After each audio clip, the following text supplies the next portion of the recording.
Hi, it's Laura here to show you a mini album that I just completed that I'm really excited about. So this is a mini album I created to commemorate my husband and my 13th anniversary and a trip that we took to Arizona. I used some Prima flowers, some different punches.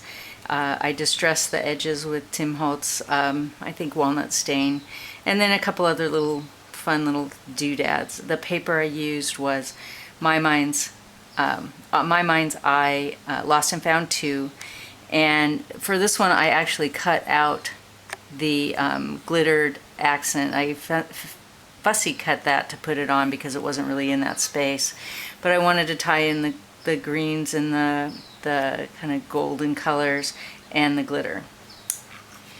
So what I like about this album, I think it might be a little dark, but what I like about this album is there's a lot of little hidden journaling spots, which is what this was. And I had a lot of pictures from this trip, so I wanted to be able to incorporate space for a lot of different images, so you'll kind of see how I've done that. This next page was one of those examples. I used a brad from the collection, just some twine from American Crafts. And then I had this fold out so I could feature some other photos from our trip, a little road trip that we took, a trip within the trip. And then I matted all of the photos with cardstock. On this one, I used some rub downs here just to add some interest. And then also some of the little words from Creative Imaginations. And this one says, "A Perfect Day." This actual set, this was a chipboard set with the little tabs, but it didn't have enough pages for the number of photos I wanted to use, so I cut some extras, and plus I think that this smaller size adds some visual interest here. I've got some flowers, and then a metal little license plate that says Journey. Then we get to this page, and you can see already it's got it's a trifold here where I've got some journaling and then more photos. And I had to reinforce this because the paper started to tear, and I didn't want to have to redo the whole thing. So just pretend like you didn't see that. This is another little half page, and on this page, what I like about it is I use this little arrow. I distress, it's chipboard, I distress the sides, and it's from a new company called Wow Studios, and they have a bunch of chipboard. I've used some in another part of the album, so I'll show you, but I think that's kind of fun, and I put some little words on there, and then I made another hidden journaling spot.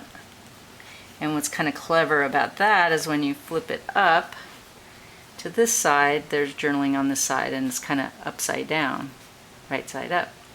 So I made it work, so it worked for both sides. And again, more flowers and a brad, and I tried to incorporate more of the glitter here. That was part of the edging of one of the other papers. I just cut it and added it to the bottom there. Here I added some rhinestones and then a sticker from the embellishment part of the collection. I also used a border punch here just to make it a little more interesting. On this page I used some words. This is from I think it's the Sweetest Thing collection or Sweet Things collection of My Mind's Eye. And then this is another Wow Studio chipboard. It's really thick chipboard, really nice. And a brad from the collection here. This second to the last page, I put some more rhinestones. I used another paper in this collection that had glitter accents. And then here I actually fussy cut part of this little element and then stuck the photo in so it became like a photo corner. And then this one I totally fussy cut off of another part of the paper. And I kind of like that technique there. I thought that turned out nice. This one, so a little bit more flowers. This is a Martha Stewart punch here. And this is a little journaling spot. This is from October Afternoon, but it's just one of those little cards. And I did more journaling on the back of that and used one of these little clips to hide it in there. And this last page here is, these are recollections, wood butterflies, and I added glitter on them. And this is another Wow Studio chipboard. And then some of the enamel dots from My Mind's Eye. And that on the back I didn't do any further embellishment, but I did put some paper on the back, and then I used ribbons on the rings, and then this little cool industrial chic accoutrement that I got that kind of adds just another little tactile element to it. So thank you for watching my video. I hope you like it.